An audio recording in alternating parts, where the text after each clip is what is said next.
Phil from the future here. This league slaps. This league is so incredibly good. Games are really interesting. Games are really, really tight. This is one of those ones where you might want to watch every round, even if it takes you a couple viewings to do so.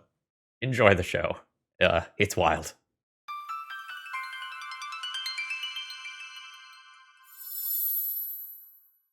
Hello folks, Phil Gallagher, aka ThrabenU here for another Legacy video. This is the first video that I am recording in 2025. It's January 1st for me.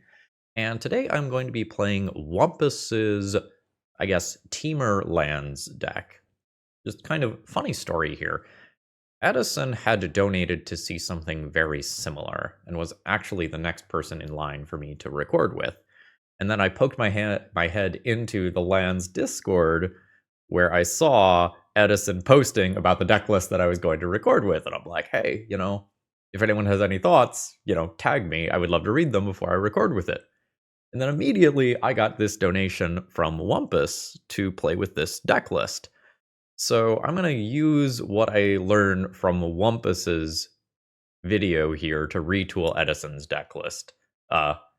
More on that in about another week, but it's going to probably be a black version that runs like some smallpox type stuff. All right, so what's the appeal here? We are going to be a lands deck with a decent number of win conditions. We are going to have Urza Saga as well as Dark Depths. And in our previous league with a pseudo Lumra Living Wish build, minus the Living Wish, but same overall philosophy, we were just finding that Urza Saga on its own was just simply not enough to win the game.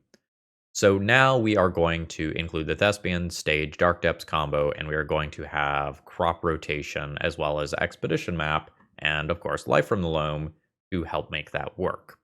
Now, what's really interesting here is that Wumpus's build has main deck Disruptor Flute. Now, you can just simply throw this on Wasteland or something like that if you can win an attrition game with Urza Saga. Otherwise, if you can quickly identify your opponent's deck, you can shut off some of their more powerful things. So, for example, if you know that you will lose as the game goes long to the One Ring, just cut that off at the pass and name that ahead of time. And we can occasionally accelerate that out as a turn 1 play with either Ancient Tomb or Mox Diamond. As far as keepable hands go with this deck, I think Mox Diamond hands and Life from the Loam hands are going to be at a premium. But there are like Urza Saga, Ancient Tomb hands that we can do as well, Punishing Fire Grove hands that we can do as well. And occasionally we might just open up on something really defensive like Maze of Ith and Tabernacle and a little bit of mana beyond that, and we can just kind of hunker down for a longer game. I am interested to see how Punishing Fire feels in the current Legacy format. Many years ago, Punishing Fire killed damn near everything that people were playing in Legacy. When people were trying to actually get kills by attacking, 10 or so times with Snapcaster Mages and Baleful Strix and Thalias and stuff, Punishing Fire did a ton of work. Conceptually, in my mind, I can think of a lot of 3 or above toughness creatures in Legacy right now. Sowing Mycospawn, for example, DRC with Delirium that Punishing Fire isn't going to kill. But if we're just trying to use Punishing Fire to get out of the early game, sometimes that will kill the Delvers or whatever, and allow us to kind of reach the mid-game where our Dark Depths and Urza Sagas and stuff can start doing some serious work. While the main deck is largely green except for Punishing Fire, the sideboard is very heavily blue skewed. Fuck Eldrazi, man. Like... Sowing Mycospawn, and especially kicked Sowing Mycospawn, can do a lot of damage to our deck. So I think it is very smart to be splashing blue in the sideboard for a bunch of copies of Consigned to Memory. I made very few changes from the deck list that Wumpus submitted. I think I changed 3 cards. I added in 2 more Tropical Islands from what was originally submitted. I think I took an Otawara out of the main deck that was here, and I got rid of the Caracas that was in the main deck. I really just felt like my couple of fetch lands needed a few more fetchables, and that I just needed a few more blue sources in the main deck. if I was going to make Consign to Memory playable on like turn 1 and 2 very consistently. And when I was eyeballing the green count for turn 1 exploration, it felt a little bit low to me. So making a swap of Otawara for Tropical Island felt good to me. And hopefully we don't miss on having Otawara specifically as an out to something weird. Boseiju covers a lot of the same ground and is already baked into the mana base. When you're playing a deck like this, it is very important to keep in mind that you don't actually have all that many colored sources here. And some of your colored sources are going to do something like enter tapped or be a little bit situational.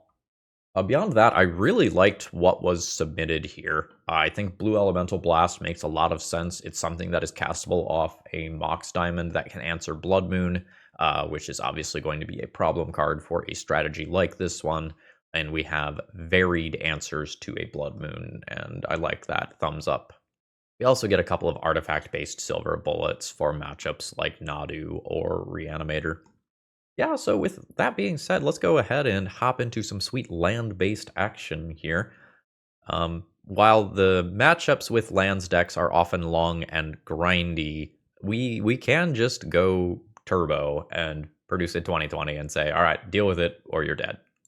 If you need any cards for this deck or another deck, please consider checking out my sponsor, TOAMagic.com. Tales of Adventure is an absolutely awesome store. If you see this purple banner at an event, go check them out. They have awesome HP and high-end cases at all of their in-person events.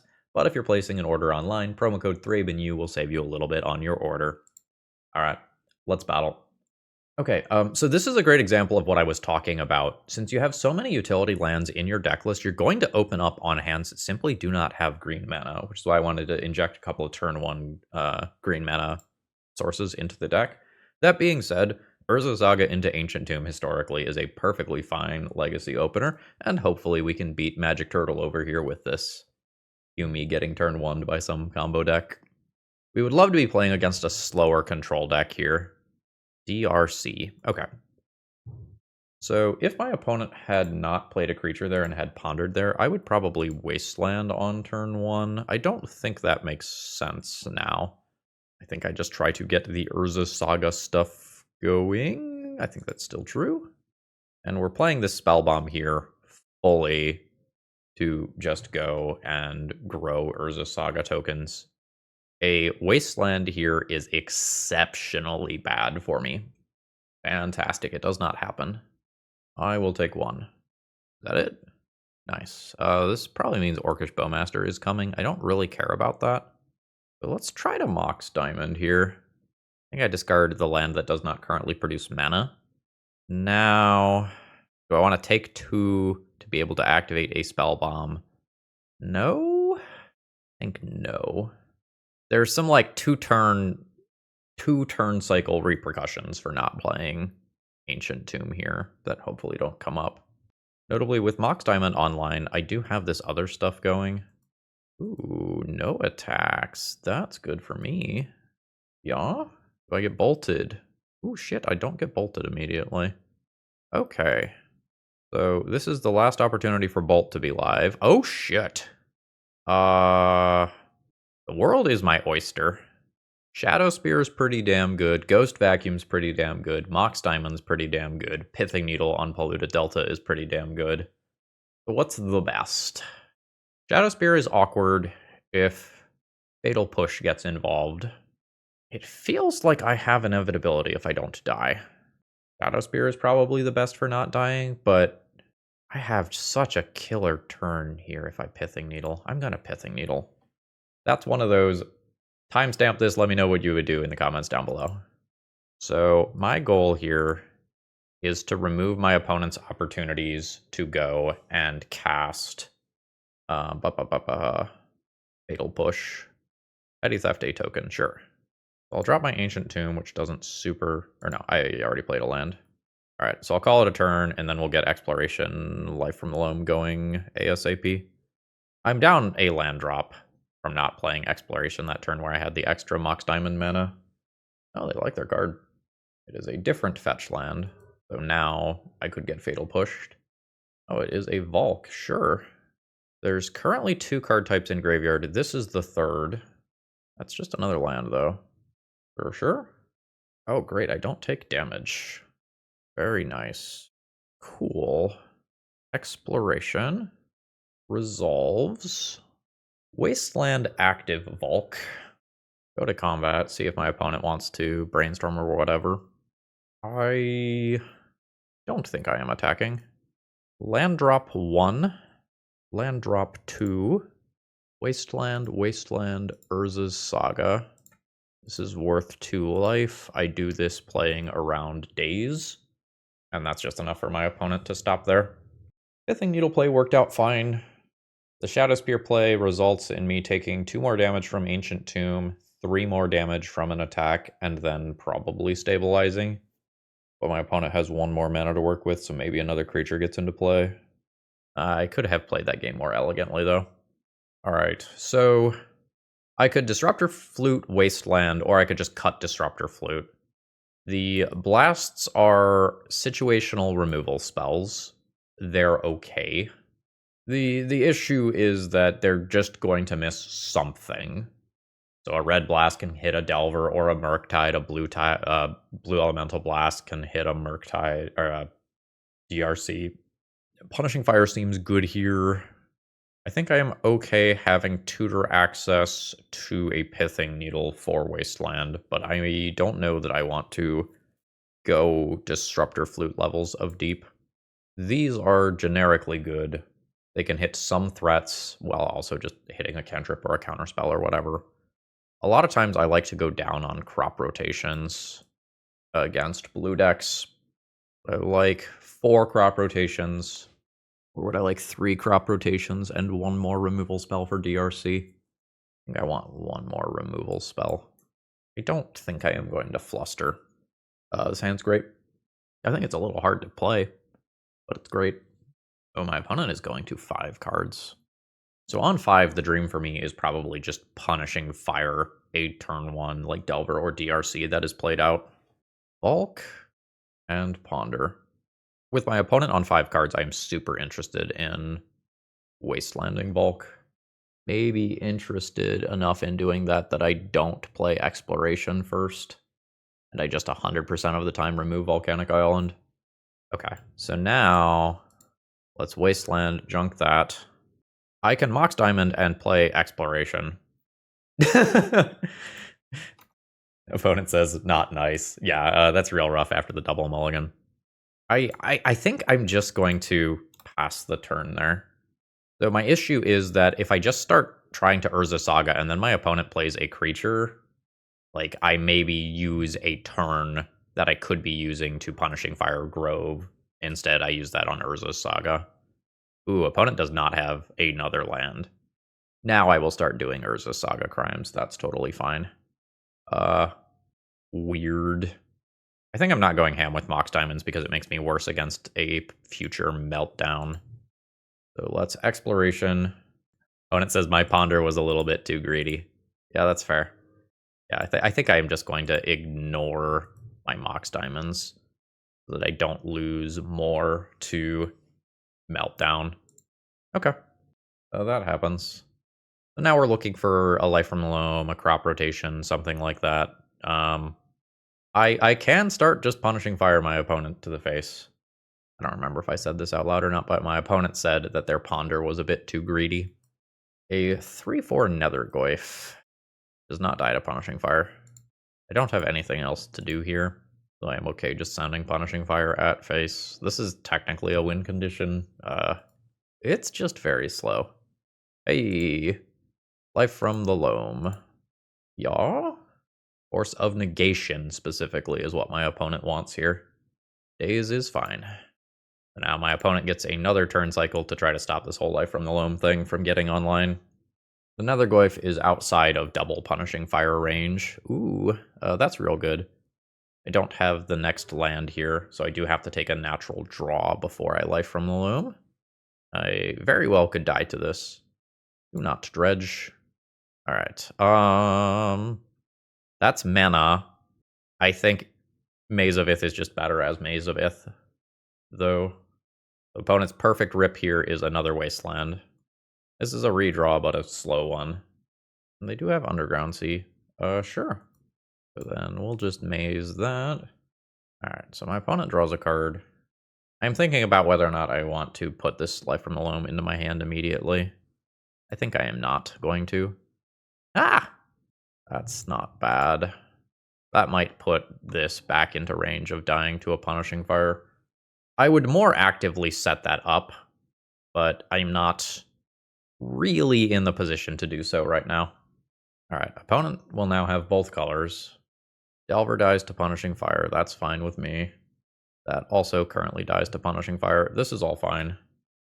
So we will go ahead and just maze that. So there is something to be said for just casting Punishing Fire on DRC right here and not actually doing the Life from the Loam thing, but there's such incredible upside here. Wasteland, Urza Saga, Grove, 1 and 2. Show me your counter spell. Alright, they do have one. I do not have the mana. So the reason to Life from the Loam is that if I Life from the Loam, I can then double Mox Diamond and Punishing Fire as well. Delver flips to Lightning Bolt. You've got it. I'm going to take 3 this turn. That's not really that bad. 1, 2, 3. Get out of here, Delver. Oh? Are you just going to bolt me? Oh, I see. You're going to surveil land and try to dump an extra card into Graveyard to grow Nethergoyf. Yeah, that's fine. I respect it. Every point of damage matters here. Like, my opponent very much does not have inevitability here. Like, they need to get this damage in fast, or this Life from the Loam is going to eat them alive. Grove, Wasteland. The other one doesn't super matter. I think I'm going to pick Thespian Stage. Is the last card Daze or, like, Surgical or something? It is not. So, let's go wild. I think I do this here so I can keep reusing these lands. Yeah. Punishing Fire on the thing that is going to grow first. There's only 2 card types in Graveyard. And let's pull one of these out immediately. So I can go wild pretty quickly in terms of wastelanding my opponent multiple times, Bosejoing lands, just playing Urza Saga and getting a win condition into play. That helps a lot. That pushes a lot of immediate damage, which is what my opponent needs. If they can get me into burn range, you know, they have a chance. Oh my god, they just clicked through their attack step. Oh geez. Well, yeah, opponent said oopsie.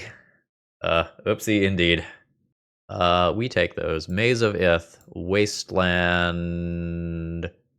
Thespian Stage. Yaw.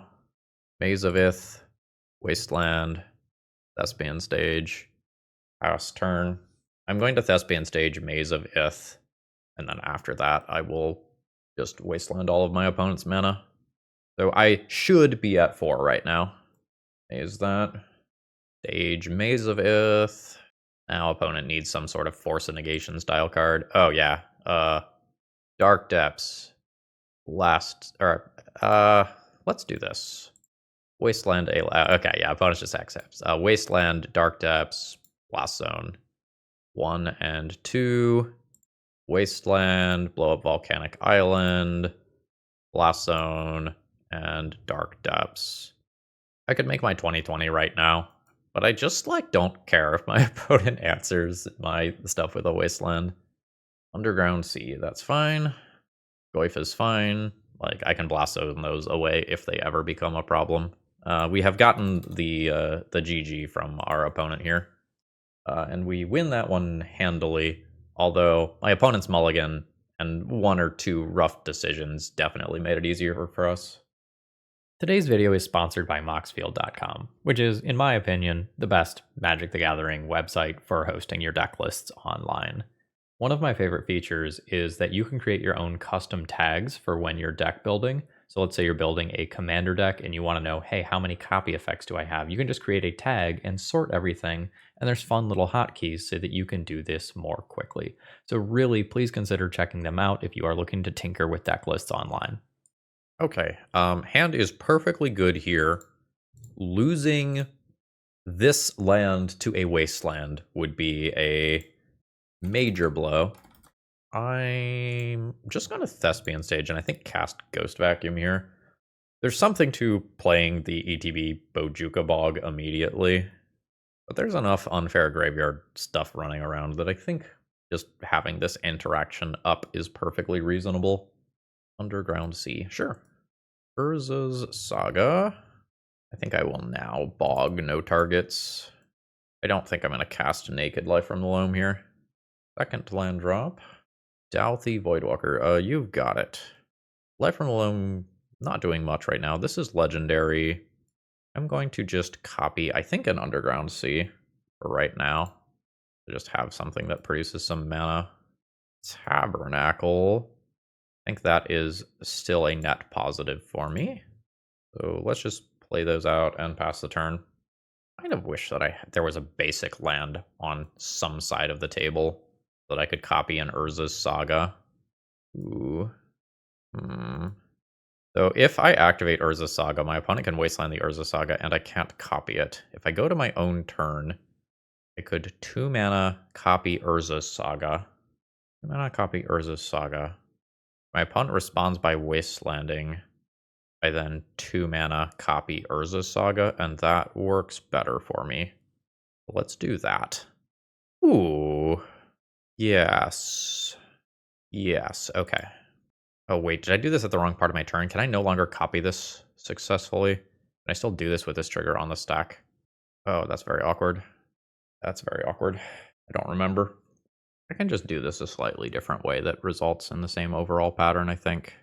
Roll cycle. Opponent gets swamp. Daze. Awkward. You've got it.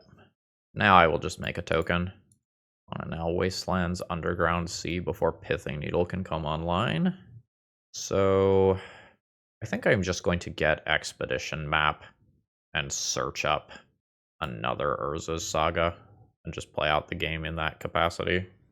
I can just set it up on a slower timeline. If my opponent doesn't have another land, I can also just search up wasteland their Underground Sea, and move on with my life.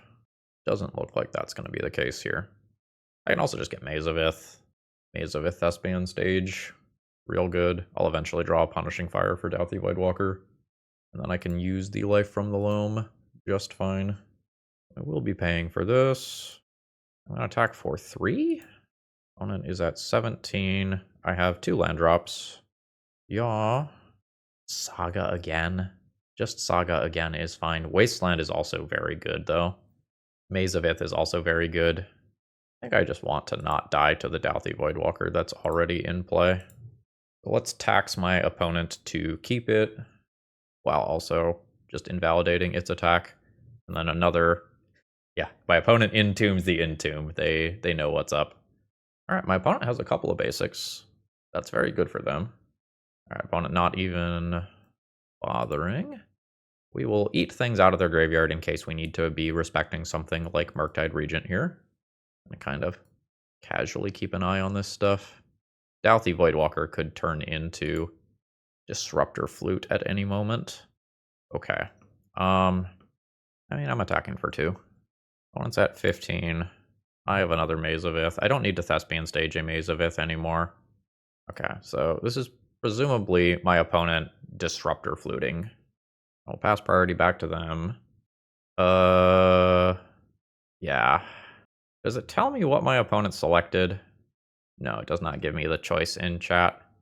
Yeah, so I'm not sure exactly what happened there. Okay, so we're playing against a Reanimator deck. So I want this, this, and this for sure. The Caracas becomes reasonable. It's fine versus Atraxa. I mean, it's good versus Atraxa. And otherwise, it's just a colorless mana source. Disruptor Flute has text. It can do some things. I don't know that I need it. Like, I think I am exchanging hate for hate here. Just like these 3 cards become the 3 graveyard hate cards that aren't already in the main deck. And I can, like, turn a Crop Rotation into this. I don't know, maybe Crop Rotation Bojuka Bog is too good, and I should respect that. What about Punishing Fire? How good is Punishing Fire? My opponent has main deck Dalthy Voidwalkers, will have things like Brazen Borrowers.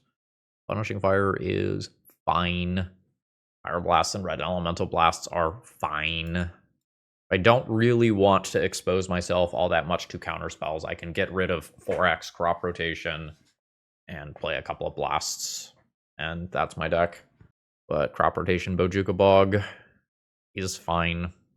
Tabernacle never actually kills my opponent's creatures if they have basics. This destroys non-basic lands. I don't have a Ghost Quarter in here to get rid of the basic lands, so Tabernacle is an annoyance rather than something that can actually eventually kill creatures. I think I can board that out.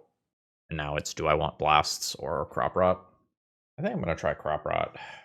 My opponent's like Force of Will, Force of Negation count is probably not as good as it was in the Psychic Frog world. Yeah, this is good. I am very happy with this hand overall. Sure. Do I start going the Urza Saga route immediately? I think no. Doesn't seem necessary. I might be doing what some people would call a crazy person thing here. But I think the easiest way for me to lose this game is for the Grafdigger's Cage that I'm going to cast on turn 1 to get dazed, and then my opponent just entombs and the game's over. So I think I'm going to play around Daze and take 2 points of damage. But this play probably actually results in me taking 4 to 6 extra damage over the course of the entire game. That would be my guess. Oh yeah, wasteland the fuck out of this Ancient Tomb. I don't want it. Thank you. Hell yeah. Alright. I'm gonna just try to hold my colored sources in hand for a little while. I am not sure how I am intending on playing this game. Oh shit, out. Well, makes it easier. You can have life. This is a spell sometimes. Putting them at 20 is not relevant if I plan on doing this. I'm going to play Thespian Stage as my second land drop past the turn. And then next turn I can start doing more threatening things. Bowmaster is fine. Scariest thing for us is probably a Brazen Borrower on the other side of the battlefield. Well, fuck me, I'm wrong. Alright. I have had no ability to play around that this game. So, if that ever leaves play, I get a 20/20. So land drop, pass. I need Mox Diamond and Punishing Fire before I die to... I was about to say 4 damage per turn cycle, but it's going to be worse than that now. I don't have time. I simply do not have time here. So 2, 4, 5, 6. I don't think I'm on any outs. Fuck Harbinger of the Seas. I did not expect to lose this game. Do not have mana to do anything. Yep, dead. A good sideboard card is good. I might need to play these specifically in respect of Harbinger of the Seas, just feeling how that played out. My opponent is still playing Bowmaster, which is potentially a reason to be thinking about Tabernacle. Am I ever realistically fetching Shadow Spear? Can I just trim that? I think I can trim that. I think I'm going to do a take backsy on Caracas, and then turn 1 crop rotation into 1 more answer to Harbinger of the Seas. Mox Diamond much more important than I initially thought it would be. This is very awkward. So I can just start with Pithing Needle on Wasteland, and my opponent loses their primary way of interacting with my stuff. But the rest of my hand is just like not great. I'm gonna just mulligan this. Whereas this hand is just batshit insane. I think I keep both Life from the Loams realistically to play around Force of Negation. I don't know that I can. So Mox Diamond. Ooh. Opponent has identified what they think is important. They fought over it immediately. I respect the fuck out of that. Because if I have a Mox Diamond in play, it is so much easier for me to just answer Harbinger of the Seas. I also might now be playing a naked Life from the Loam since I did not successfully discard a land. I guess that's not true anymore. A little weird. Wasteland you. So then they'll fetch. They get the basic. Actually, I'll just play Trop so I don't get dazed. Getting dazed is annoying here. Alright, cool. So hopefully my opponent doesn't just like put a troll into play or whatever. Now we're probably good. We would more have to worry about something like a ghost vacuum that just eats the life from the loam. Misty rainforest. Sure. I will dredge. Okay, so sort of awkwardly like last turn. We will wasteland the fetch land. This time there's probably not a basic backing this up, though. Yeah. So now I can life from the loam back my own wasteland. Alright, so life from the loam. Brainstorm's fine. Alright, I will wasteland you. So I would like to get something going with life from the loam and then take natural draws so I don't lose to Harbinger of the Seas. Oh, nice. Alright. 1, 2, 3. Now I can put a couple of wastelands into play. And one thing I can actually do is wasteland my own Bojuka Bog so that I can gain access to Bojuka Bog. Ponder's fine. Basic Swamp is annoying. So now I can't just wasteland my opponent's fetch land. Basic Swamp is very specifically one of the cards that I did not want them to gain access to. Now it's like, do I want to start drawing towards Mox Diamond and such now? I think no. Yes. Okay, this is literally exactly why I did this. Because if I hit Grove, I can put Punishing Fire into my hand. Hitting double Grove means that I now have access to red mana. I'm going to attempt to put this into my hand immediately. Alright, cool. So now I have Harbinger covered. But I don't have the entire graveyard locked down. That's for damn sure. I can potentially just beat an Atraxa with Maze of Ith style stuff. I want Animate Dead. Okay, so it is Harbinger of the Seas here. We're going to float some mana. Do I even wasteland this too? No, I want to play around Double Days. Alright, so Punishing Fire. You surely have a counterspell. I telegraphed that this was coming. I'm wrong. Alright, so we loam.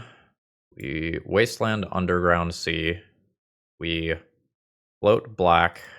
Wasteland Bojuka Bog. Green mana. Life from the loam. Bojuka Bog.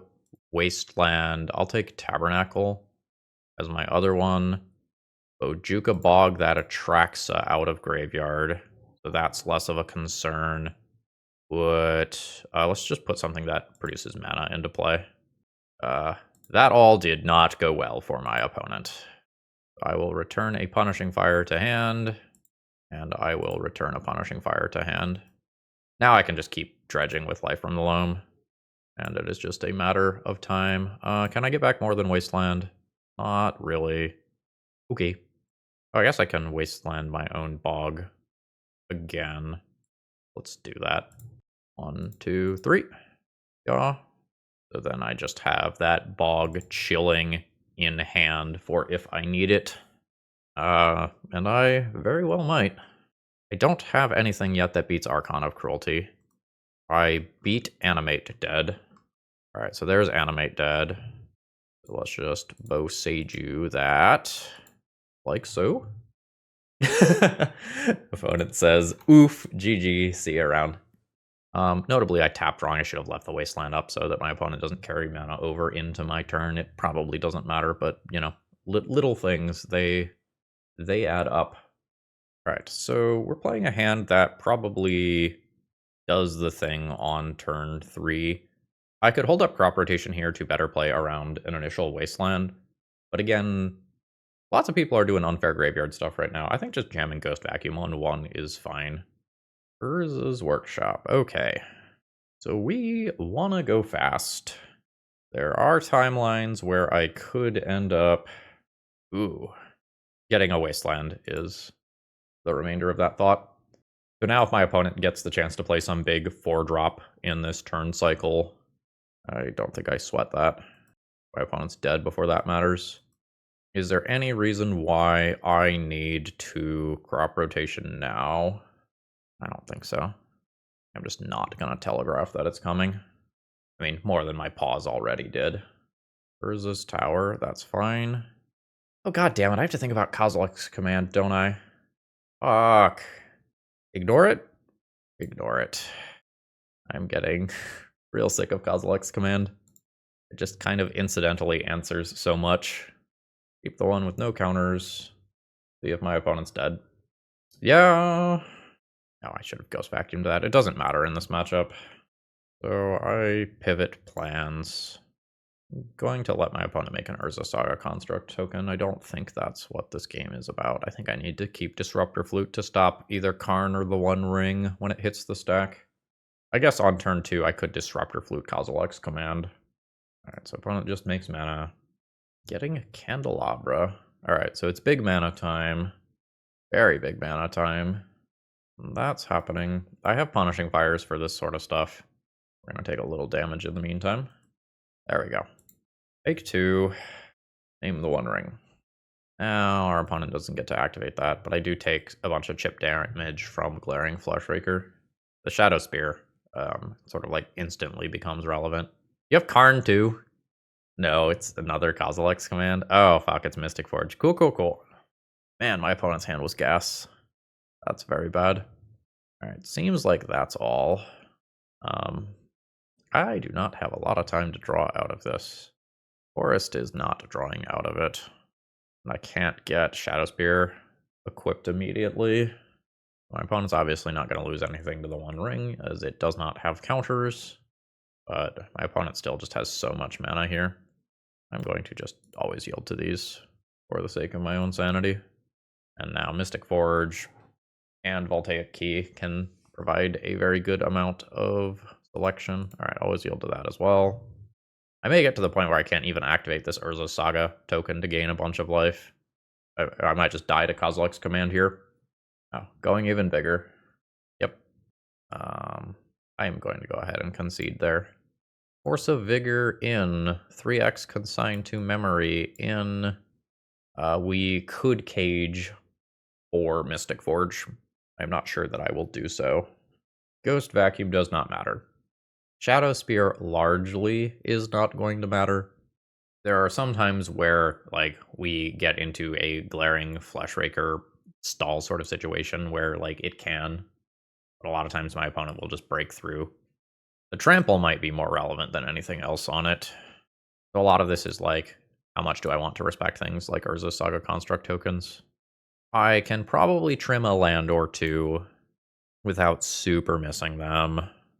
It's really awkward that I kind of need Punishing Fire for Glaring Fleshraker. I'd cut Tabernacle. It does some interesting things versus spawns sometimes. I think I'm going to.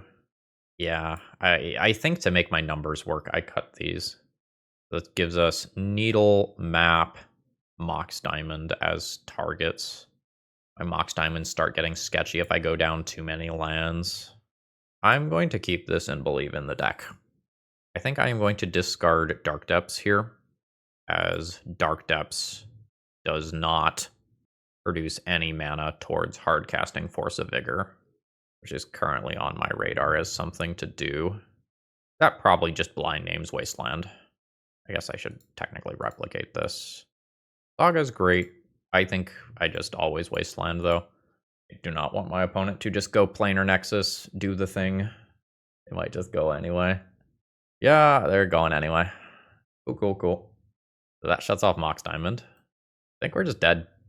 Just fully think that I am not beating that. The way I win is they have no lands to untap Grim Monolith. I think that's the way I win. Boy, that feels bad, though. Alright, they have a land. I think I am dead then. They get 2/3 mana, and then they can do any number of Karn things. Like, just dropping Ensnaring Bridge here is very good, for example. They have something like Liquid Metal Coating. The game is basically over on the spot. Yup. So this serves as Rashadan Port, so I can't use my Forest on my own turn. Yep. I think I am comfortable just conceding the game here. GG's. We are really good at drawing this Ghost Vacuum on turn 1. Are you a second main phase hipster, or did you keep something with no land? You are a second main phase hipster. From Mox. Imprinting Cabal Therapy. This is probably an unfair deck of some kind. So, maybe like Black Saga Storm. My opponent kept 6 cards. Oseju, not active currently. Crop Rotation for Wasteland, not active currently. Let's fetch. Yes, get Taiga. Drop Exploration. I think I am just going to very awkwardly play Boseiju. This leaves crop rotation up. Or if, for example, I got a window to take out an Echo of Eons or something, which I don't think would happen, but, you know, the thing. Alright. Stage depths. Here we go. Bowmasters. You've got it. I will take some damage. And my opponent died. So I don't know what they kept to know whether or not they were like one card away from going off or something. But I think this is probably one of those times where I say my mantra. The London Mulligan is the most powerful thing in all of Magic. Use it. Force of Vigor is fine. Consign to Memory can do some things versus Storm Triggers and Urza Saga as well. Crafter's Cage is okay. I'm unsure if I want this stuff. I'm not sure exactly what the Black Saga Storm deck looks like right now. Yeah, running both Beseech and like Gaia's Will based lines, Empty the Warrens and Sheoldred are sideboard options. Some of them have Leyline Helm in the sideboard as well. These don't do nothing. These also don't do nothing. Alright, let's get Punishing Fire out of here. That doesn't really matter. Let's get Spellbomb out of here. Get Shadow Spear out of here. Let's get Pithing Needle out of here. The Maze of Iths and Tabernacles are not fantastic. I might leave a Maze to tutor for in case I end up having some trouble versus Urza Saga Construct tokens. Crop Rotation Bojuka Bog is minor. Crop Rotation is how I race my opponent's stuff, though. Get rid of Blast Zone. Need 2 more cuts. 1. Fuck it, 62. This can play a Disruptor Flute, which is, like, fine. I don't think this is enough to make a hand just keepable fully on its own. This is a hand. Alright, Leyline of the Void, that's fine. So Helm is now a thing that I potentially need to watch out for. Alright, opponent is just chilling. I think I'm not currently playing Exploration. It's just a little weird that I'm not. I think the card in hand for Force of Vigor matters too much. There's an Echo. I don't currently have a way of stopping that. I think I eat that so my opponent does not get to the 3rd mana. I get 2 targets here, and I potentially knock my opponent off of blue mana for Echo. And then I can potentially top deck a red source to have Red Elemental Blast up for Echo, or otherwise Disruptor Flute Echo. God damn it. Sure. That's fine. Guess I should not auto yield through all of this. So, this is gonna hurt, because Bowmaster gets involved. My hand is terrible afterwards. So I take 7. Okay, I mean, that's all. I wanted my opponent to Echo again so I could get a better hand. So there's 9 incoming damage that I can't really do a lot about. 1 Maze of Ith to draw towards to help out with that. And my opponent's 7-card hand. I think I'm just not gonna waste the time here. I still think these are supposed to be over here, despite the fact of what just happened with Orcish Bowmasters. I can think about my sideboarding a little bit more, though. The stuff like Fairy and Surgical is good against Gaia's Will, but not good against Echo. Similarly, Bojuka Bog is often not going to have a window to hit it. Maybe Disruptor Flute is just slow, despite being Disruption. I could not max out on Consign. I could maybe not max out on Consign, but Consign hits the LEDs and stuff, and I'm on the play now. Tough. I'm gonna go down 1 Crop Rot to just get back to my 61 starting. This is fine. I have Force of Vigor, pitching Crop Rot for artifact-based stuff, and then I have Red Elemental Blast for Echo. I don't really feel great about this matchup, though. Hopefully we just get that in Force of Vigor, along with something else in a way that's meaningful. Yeah. I'm just gonna say that's fine. I'm just fully going to say that that's fine. Cool. I don't think I get to tap out here. It's possible I should play Urza Saga to start ticking up towards that, because, like, the Grafter's Cage style stuff matters so much. But then, like, disappearing land problem can get a little awkward. Yes. Yeah, okay. So, Urza Saga, float a mana, you get a life. Crop rotation, sacrificing an Urza Saga, get a Wasteland. Wasteland that Urza Saga. Again, I don't think I ever tap out from Red Elemental Blast, despite the fact that like Life from the Loam here is obviously good. I think I just need to live in fear of Echo of Eons. I can take a little chip damage in the meantime from a Haywire Might and not really care. I was about to say most of the time I draw a mana source off the top. Not exactly true here. I'm going to pass the turn. This may be me overvaluing holding up this Red Elemental Blast, but it is just so easy for me to lose the game in 2 cards. Just LED Echo. And I don't want to give my opponent that opportunity when I can just dodge it. Let's get blue mana for later. Loam, Saga, Wasteland, Foothills, 1 and 2. Alright, I've already made my land drop for this turn. I've got Red Elemental Blast up. Urza Saga Haywire Might could exile Urza Saga, which is slightly annoying. So my next question becomes, do I dredge Life from the Loam looking for Thespian stage to end this game? Or do I just take draws, because draws have a greater chance at finding things that hate on what my opponent can do that's more broken? We may or may not get to actually think about that question. Oop, nope, okay. So this is Metalcraft, notably. I think I'm just going to take a draw. Yeah, I mean, I am going to cast that. I think my land drop for turn is Wasteland. Yeah. So then I have Red Elemental Blast up, and I have Expedition Map, presumably, that's fine. Presumably for, Thespian stage. Petal. Dark Ritual. We're just looking to dodge like a discard spell that takes this, and then my opponent echoes. Yep. Bowmaster is fine. Just quick life soul check. My opponent is at 21. 1, 2, 3. Echo. Reb. Say no. Opponent does not have Metalcraft. I could just... opponent doesn't even attack.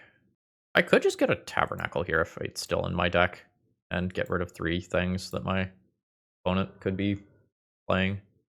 Do not have the Tabernacle. Sort of a niche situation here. Is there any timeline where it is not Thespian stage? I think it is just Thespian stage now. I will take a natural draw here. Play Thespian stage. Pass turn. Hopefully don't get got by, you know, exactly like LED Echo or equivalent. There's LED. Alright. Target my Dark Depths. Keep the one without any counters on it. Make my 20/20. Take natural draws here. Hit my opponent for 20.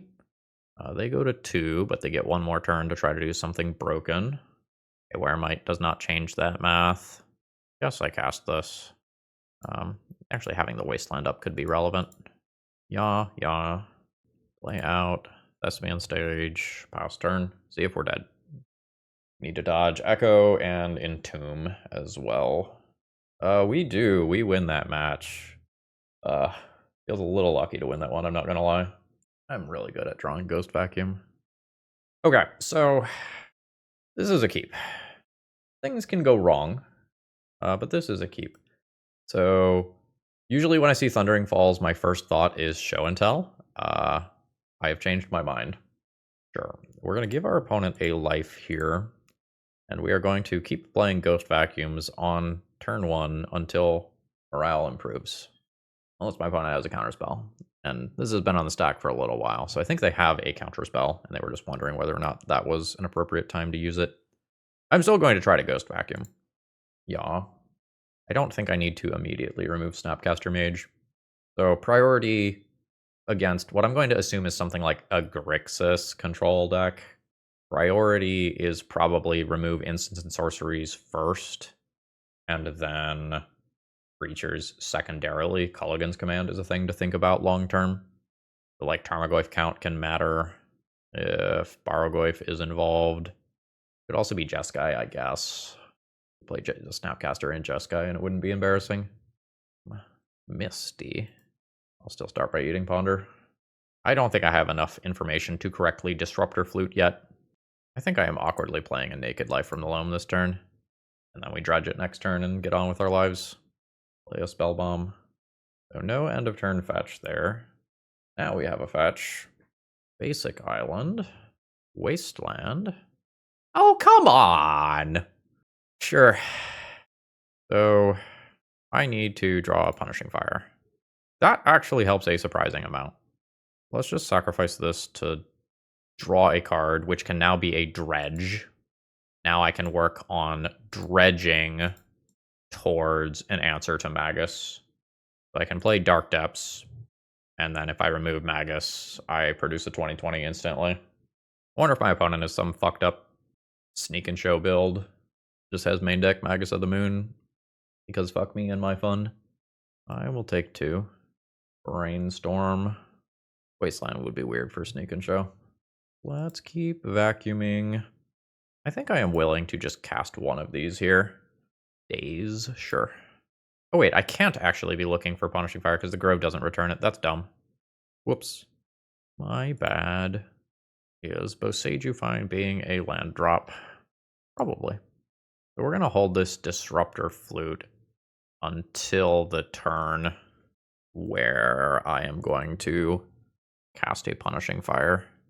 Vacuum the Daze. If I had creatures in my deck, I could... doesn't do anything interesting, because I don't have a second basic. Yeah, so that currently does not do anything interesting. Anyway, if I had creatures, I could be working towards Ghost Vacuum, like self-mill nonsense. More than anything else, I just want to see more of my opponent's deck so I can do a better job of actually sideboarding against this. Okay, that's probably enough. That just solidifies control as the role that my opponent is probably playing. You can put an additional exploration into play and pass. I wonder if it's just fucking Flame of Honor. I wonder if that's their reason for playing Magus. Yeah, Wizards. Got it. Alright, figured it out. Took 7 turns. I'm gonna hold that so that comes in with 1 counter. Or if I actually remove Magus, then I can use it to remove Delver. Delver trigger. I'm now taking 3 per turn cycle. Is not great. Nothing in graveyard to vacuum. Okay, there's Punishing Fire. Do I want to do this on my opponent's turn or my own turn? Probably my opponent's turn, despite the fact that I have some Blast Zone type stuff here. What about now? Now might be fine. Pass Disruptor Flute. Are we still naming Force of Will?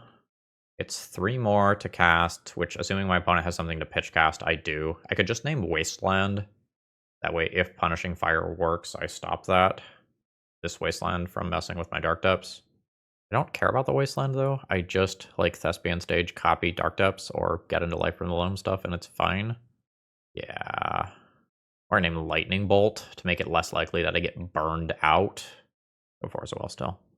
Punishing Fire, Magus of the Moon. There is this hope that this was a blue card that was supporting Force of Will. Force of Negation and Force of Will. Rough. So that goes to exile even. Sure. The Delver should presumably flip. I take 5. There is Lightning Bolt. Not great. Now at 4. Vacuum a Brainstorm out of the yard. Are we on marginal thin by 1 card? Probably. Sacrifice Wasteland. Opponent let it resolve. If my mana gets freed, this is useful. This is useful. Let's draw Punishing Fire. Nope, dead. Just fully died to Magus of the Moon. Just took like 6 turns. Very unfortunate. Alright, blasts are fine. I don't think I'm considering anything else from the sideboard. Disruptor Flute probably generically goes on Wasteland or Magus of the Moon. And Mox Diamond is really fucking important.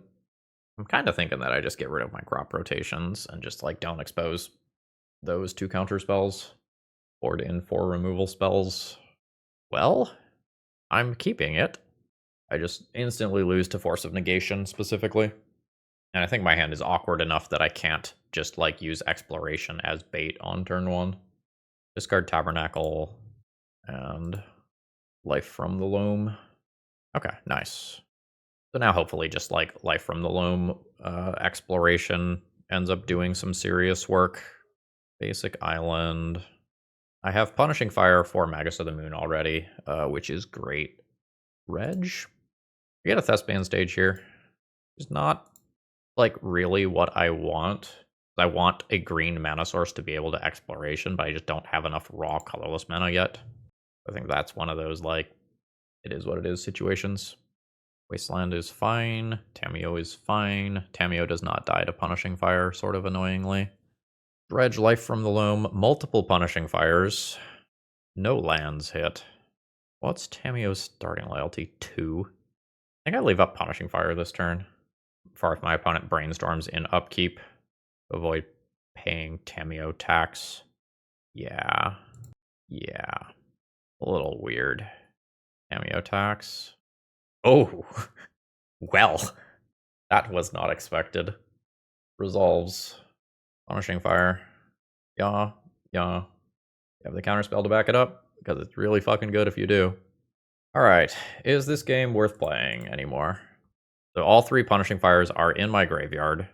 Urza Saga does not work. Thespian Stage Dark Depths does not work. I am playing towards two outs. Alright, that sucks. I am a genius. Alright, yeah, I mean, show me another counterspell. Alright, opponent's done with me. That was very lucky.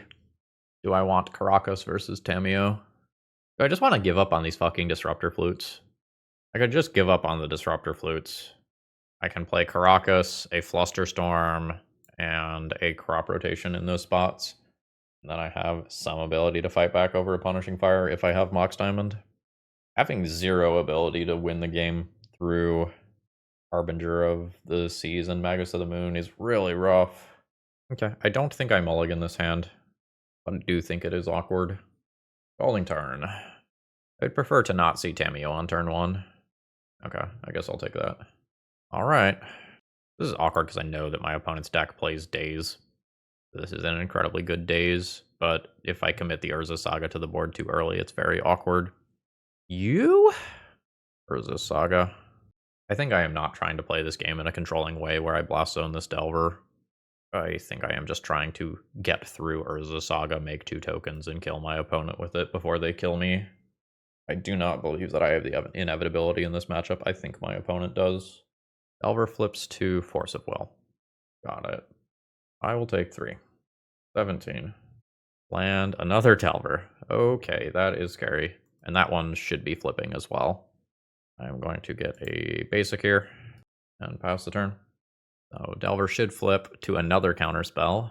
Oh, buddy. So now I can't kill these Delvers if I draw things like Blasts, so that's not great. And my Urza Saga token, singular. Yeah, we're just fucking dead. Alright. So, Mox Diamond is a way to clear both of these Delvers at the same time. Man, my opponent not wastelanding me would be the greatest fucking thing in the world. Well, they thought about it for a minute or two and then wastelanded. That's a Mox Diamond. That is an honest-to-goodness Mox Diamond. My opponent should counter this, but that might not be clear from their side of the table. Get rid of Trop.